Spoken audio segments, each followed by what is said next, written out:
बच्चों last term पर हम लोग पढ़ रहे थे किसके बारे में, डीएनए फिंगरप्रिंट प्रिंटिंग पढ़ा था। लास्ट टर्म पर हम लोगों ने DNA finger printing molecular basis of heredity ये चैप्टर पढ़ रहे थे और उसी के अंतर्गत हम लोगों ने फिंगर प्रिंटिंग के बारे में पढ़ लिया था। अब उसी चैप्टर में ये आगे एक टॉपिक रह गया है जिसको आज पढ़ लेते हैं और ये चैप्टर इसके बाद समाप्त हो जाएगा, मालिकुलर बेसिस ऑफ हेरेडिटी। तो इस मालिकुलर बेसिस ऑफ हेरेडिटी में अगला टॉपिक क्या है, लास्ट, मानव जीनोम परियोजना। मानव जीनोम परियोजना या ह्यूमन जीनोम प्रोजेक्ट। तो ये ह्यूमन जीनोम प्रोजेक्ट या मानव जीनोम परियोजना क्या है, इस परियोजना में जीन संरचनाओं को जानने का प्रयास किया गया। जीन की संरचनाओं को जानने के लिए यह परियोजना बनाई गई कि जीन की संरचना कैसी होती है। तो जीन की संरचनाओं को जानने के लिए इस परियोजना या इस प्रोजेक्ट की स्थापना की गई। और ये जो परियोजना बनी कब बनी, ये 1990 में बनी। 1990 में ये परियोजना बनी और ये 1990 में ये परियोजना किसके द्वारा चलाई गई, अमेरिकन गवर्नमेंट के द्वारा ये परियोजना चलाई गई। और उसके बाद दुनिया के बहुत से देश इस परियोजना में शामिल हुए। फ्रांस, जर्मनी, चीन, इंडिया, कई देश इसमें शामिल हो गए। लेकिन शुरुआत इसकी 1990 में ह्यूमन जीनोम प्रोजेक्ट के अमेरिका ने की थी। बाद में बहुत से देश इसमें शामिल हो गए, फ्रांस, जर्मनी, रूस और जापान, भारतवर्ष, इंडिया, सब शामिल हो गए। और ये जो ह्यूमन जीनोम प्रोजेक्ट चलाया गया अमेरिकन गवर्नमेंट द्वारा, बाद में बहुत से देश इसमें शामिल हुए। अब इसमें क्या है, संपूर्ण जीनोम के डीएनए क्रम को निर्धारित करना था। इसका काम क्या है, संपूर्ण जीनोम प्रोजेक्ट, जो संपूर्ण जीनोम के डीएनए क्रम होते हैं, जितने भी क्रम होते हैं, बहुत से क्रम होते हैं, तो संपूर्ण जीनोम के डीएनए क्रम मतलब उनका सीक्वेंस को निर्धारित करना है, बिल्कुल कि ऐसा होता है, उसको फिक्स करना है। ये इसका काम है जीनोम प्रोजेक्ट। और ये कैसा एक मेगा प्रोजेक्ट है, एक बहुत बड़ा महापरियोजना है, मेगा प्रोजेक्ट है। मानव जीनोम में लगभग 3 × 10⁹ क्षारक युग्म या बेस होते। क्षारक माने बेस, नाइट्रोजनी क्षार होते। कितने, 3 × 10⁹ पेयर बेस होते हैं। युग्म मतलब पेयर, युग्म मतलब पेयर और क्षारक मतलब बेस। ये इतने 3 × 10⁹ पेयर बेस होते हैं, बहुत ज़्यादा होते। और इस परियोजना को 1990 में शुरू किया गया और 2003 तक ये चली, मतलब 13 साल इस परियोजना में लगे। और इसके जो रिजल्ट आए, उनका परिणाम आया, उसका संयोजन किया, उसको संकलित किया किसने, US department of energy and national institute of health. तो US department of energy and national institute of health ने इसका संयोजन किया। और इसके बाद मानव जीनोम को पहचानना, क्षार युग्मकों में अनुक्रमों को निर्धारित करना, इसका मुख्य काम था इस प्रोजेक्ट का। क्या क्या, मानव जीन्स को पहचानना, कि मानव जीन्स को पहचाने, उसका कैसी संरचना है, उसका कार्य क्या है, ये सब पहचान करना इस प्रोजेक्ट का काम है। तो मानव जीन्स की पहचान करना और क्षारक युग्मकों या पेयर बेसिस में अनुक्रम, उसका जो सीक्वेंस है, उसका क्रम है, उसको भी निर्धारित करना इस प्रोजेक्ट का मुख्य कार्य था। अब इसमें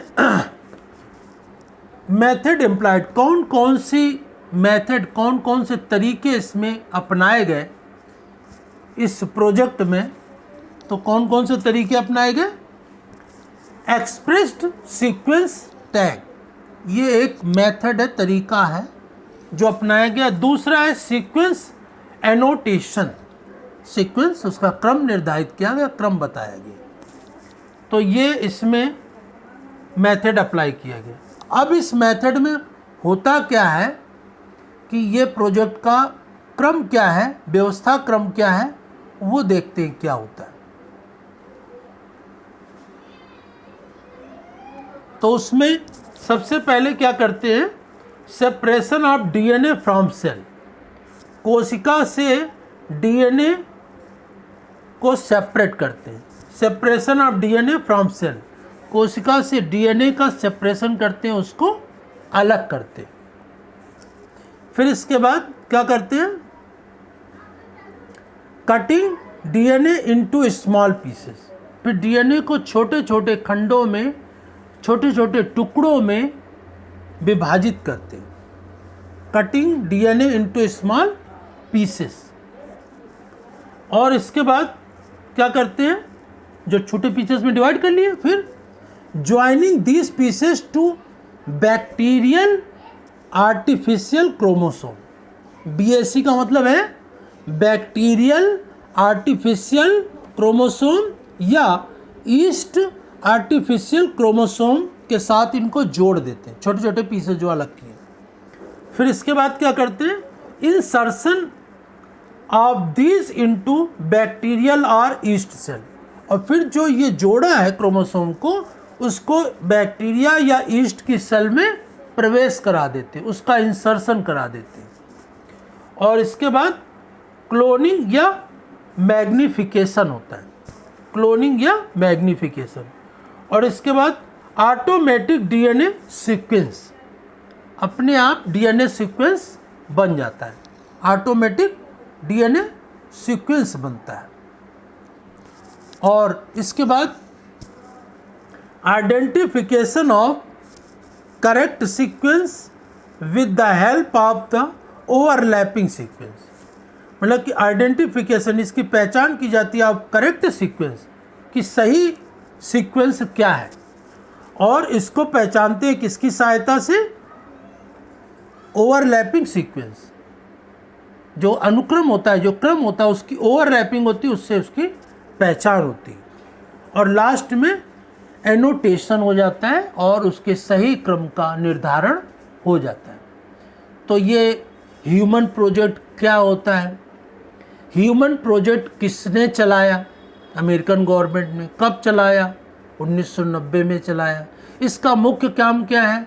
जीन की संरचना को पहचानना, जीन के अनुक्रम को पहचानना, सीक्वेंस को पहचानना, और इस अनुक्रम को, इस सीक्वेंस को बनाने में दुनिया के सभी देश शामिल हुए। और ये एक बहुत बड़ा प्रोजेक्ट था जो कि 1990 से 2003 तक चला। और इस समय में बहुत से देश इसके शामिल आगे जुड़ते चले गए और सभी ने इसमें सहयोग किया। और इस प्रोजेक्ट में अरबों रुपए का खर्च हुआ, अरबों रुपए खर्च हुए इसमें। और इसमें सब निर्धारित करने के बाद ये ह्यूमन जीनोम प्रोजेक्ट का, इसका उपयोग किस में किया जाता है? इसका उपयोग किया जाता है जीनी चिकित्सा में, जीन थेरेपी या जीन चिकित्सा में इसका उपयोग किया जाता है। और जो आनुवांशिक गड़बड़ियाँ होती हैं उसको पहचानने में भी इसका उपयोग किया जाता है।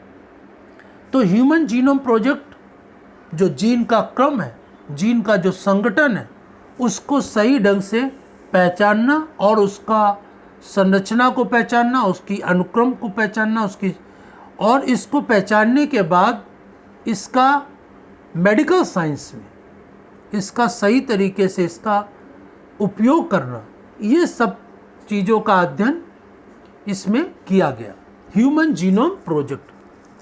क्योंकि ये बहुत ही बड़ा प्रोजेक्ट है।